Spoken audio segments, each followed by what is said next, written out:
Hi neighbor, my name is Hannah. Welcome back to my channel, Pretty Hippie Me. Remember at the end of the last video when I was like, well, if I was gonna finish this look, this is what I would do. We're gonna do it now. Oh, I feel like I tricked you. I didn't. It's just that that video was already so long, so we need to talk about this stuff in a separate video, which hopefully should not be as long. So what I want to talk about in this video, first of all, hi, if you're new to my channel, I'm no expert. Basically, I used to make a lot of makeup videos. I took a break for a little while. Now I'm back, and I just want to show people some of the fun stuff I've learned during that time away, but also just in general. I like sharing stuff that I learn. I'm a makeup student and enthusiast. I am not an expert. I just feel so enthusiastic that when I find something fun and discover something about makeup that is interesting and helps me, then I want to share it with others. So nothing I say in this video is going to work for everybody, but this is some stuff that works for me. What I'm doing in this video, I'm going to call it makeup tidbits, where it's like a bunch of little things that I wanted to mention, but I don't really have, like, none of them are worth a full video. They're just like short little things. So I'm at a point in making this makeup look where a lot of those things are about to happen on my face to finish my makeup for the day. So I figured, why not record it and show it to you guys. So first of all, finishing off my eye makeup, I'm gonna be using one of my new favorite things. It's new to me. The Tarte Glamazon Amazonian Clay Eyeshadow Palette. Does it say the color? It's this one with the purple leaf. It has this great shade right here, Bliss, in the bottom corner. I've been using it as a universal highlight. No matter what eye look I'm doing, it's just the perfect subtle highlight for my inner corner and my brow bone.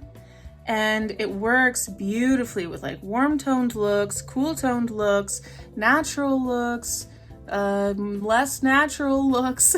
And it's just the right amount of shine. I barely use the rest of the palette, to be honest with you. I like Tarte's Amazonian Clay formula. I would consider getting more eyeshadows in this formula now that I've tried this little baby palette. But honestly, the colors are a little muted, and I don't like that the shimmers that are in here are actually glitters. I already, if you watched the last video, you saw that glitters can be a little bit of a mess sometimes. This shimmer here, love it. Love it. It works for a lot of different looks, and it's my go-to. I like having go-tos in my life. Next, I need to finish off my under eyes. I put on some concealer. I used the e.l.f. Hydrating Camo Concealer in the shade Fair Warm. It's a little bit light, but I'm using it as a brightening concealer more than necessarily a coverage concealer. I'm gonna dip into the Wilderness palette because that's the palette that I used to make these eyes. Basically, I want to show you something that I'm sure this is not going to be news for anybody besides me, but bear with me because I'm dumb, okay? So a while ago, I got the BH Cosmetics Poolside Chic brush set, and it came with this little number 11 fluffy, round, small brush, and I didn't really know what to do with it. But now I realized I can use it to apply my under eye eyeshadow. And part of why I didn't make that connection before is because I didn't used to always do eyeshadow under my eyes, but I realized recently that with eyes as bold as something like this, it looks very unbalanced if I don't have some color under here of some kind. So I'm gonna grab the color Earth and just a little bit right on the tip. Tap that off. It's just nice because it's a nice round shape. It's small enough to be precise, but also soft enough that you get a good blend. It doesn't hurt when it touches your waterline or your actual eyeball if you're somebody like me who's a little bit careless. For more toward the inside of the eye, I'm gonna use the orange shade Sunrise. I have another similar kind of brush, but it's the bristles are too stiff and too pointed, and it hurts to put under my eyes here. So I like that I have found this, or at least have figured out how to use it. I already had it. Yeah, it just looks so much better to me to have something underneath the eyes, Okay, next up, I've been looking for a while for the best perfect mascara for me. I haven't necessarily found it, but what I have found is a mascara that will not smudge, and I'm really happy about that. One of my subscribers mentioned the Lancome Lash Idole because it's one that is supposed to like lift and curl. It's like not amazing at doing that, but my God, does it stay all day without smudging when all my other mascaras, especially my waterproof ones, will not. They refuse. So it's really nice to go to work. I think I must create some sort of a like moisture chamber because I wear my mask, but I also put glasses on sometimes. So I'm breathing and the air is going up behind my glasses, and I feel like it's like moistening my face and it's making the mascara run. It's the only thing I can think that like might make it run the way that it does, but not this one. So as much as it's not giving me like the lift and curl that I'm looking for, I am very happy that it gives me no smudging and no running. Honestly, at the end of the day, I need that even more. Even if I find an amazing mascara for my upper lashes, I still might continue to get this for my lower lashes. By the way, this is a sample size. But thank you very much for that suggestion. If you know of a good mascara that is good for lift and maybe doesn't smudge for lashes like mine that are thick and dark and straight, I don't really need the volume or the color as much as I need the lift. Your lashes can be voluminous and gorgeous as heck, but if they're straight out and nobody can see them, then it doesn't matter. I want them to lift up so they can say hello. So that's my next other favorite thing. I don't think I have a favorite blush. I just like peachy blushes on myself. It goes with my outfit today, so I'm gonna do it. This is the e.l.f. Blush Quad, and I'm gonna do this, and I tap it off because that was way too much product, holy crap. And then I pat. Yeah, I like a little like light blush. It doesn't need to be too much. I also don't really think that I have like a favorite bronzer to show you guys. I just have like the one that I have that I'm using. I have two more definite actual favorites to show you. One is this liquid highlighter from Tarte, which I got it during that 9 items for $63, or I might have just made a separate order and gotten this, but it's their Skin Gloss Illuminator. I have to say, I really like this. First of all, you need so little of it. I have not yet dipped into the actual product.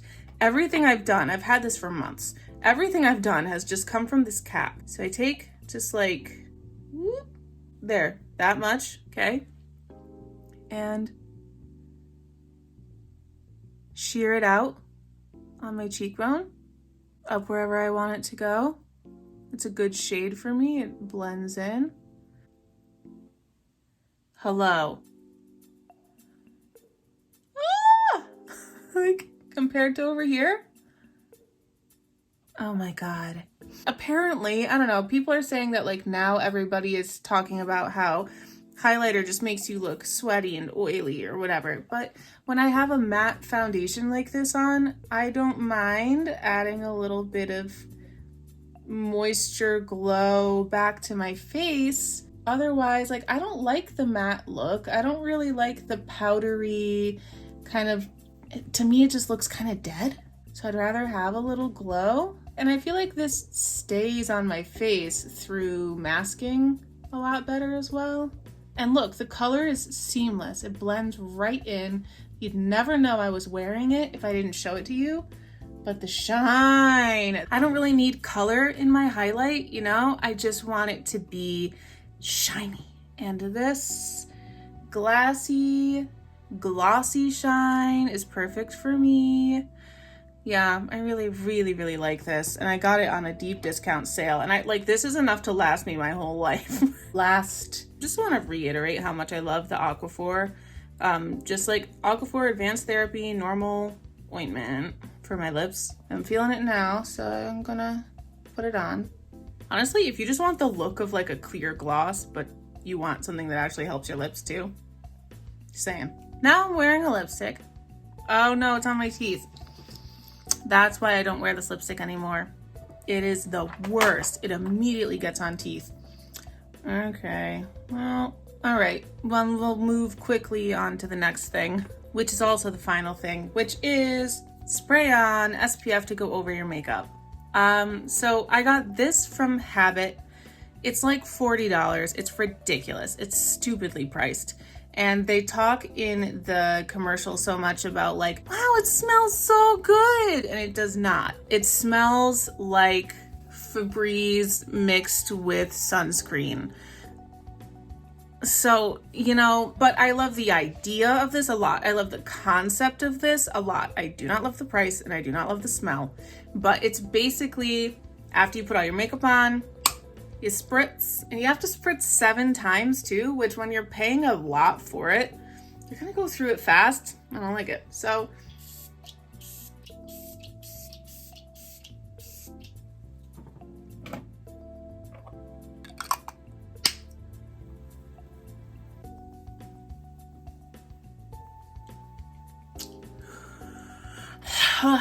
okay.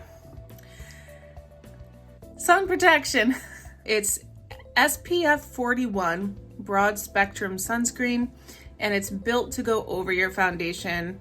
I think it's cool for that reason. However, I also noticed that Milani has an SPF 30 spray that's like a setting spray and a sunscreen, which I saw for about $15 at CVS. And I'm definitely getting that next time after I'm done with this, because there is no way that this is worth that much more money than the Milani one. If this was like SPF 70 and smelled gorgeous and like was gonna, you know, guarantee I never get skin cancer, then I'd pay $40 a bottle for not even a full fluid ounce. And I have to spray it 7 times every 2 hours. They recommend you reapply it every 2 hours. I know I sound angry. It is a favorite. I do like it. I don't like the price, but I think it's a cool concept. So that's why I'm telling you about the Milani one, because it, you know, correct me if I'm wrong, but I think that like there are a lot of spray sunscreens that are only meant for the body and you shouldn't put them on your face, right? So you can't even take a normal spray sunscreen and use it instead. This one is meant for the face and it's meant for not ruining your makeup. So I think that's cool. Check out the Milani one, or if you really want to, you can try this one, do a comparison, I don't know. Anyway, yeah, so those are my little tidbits, my little fun things, little recent discoveries. Maybe not new to you and not new to the makeup world, but new to me.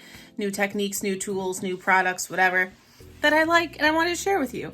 If you have anything like that, please leave it below. I love hearing from you guys. I hope that some of this was helpful. If I'm dead wrong about something, also let me know that in the comments below. I hope you like and subscribe and set your notifications to all so you can keep in touch with everything going on here in the neighborhood, next time I upload, etc. Thank you so much. So much love. Bye.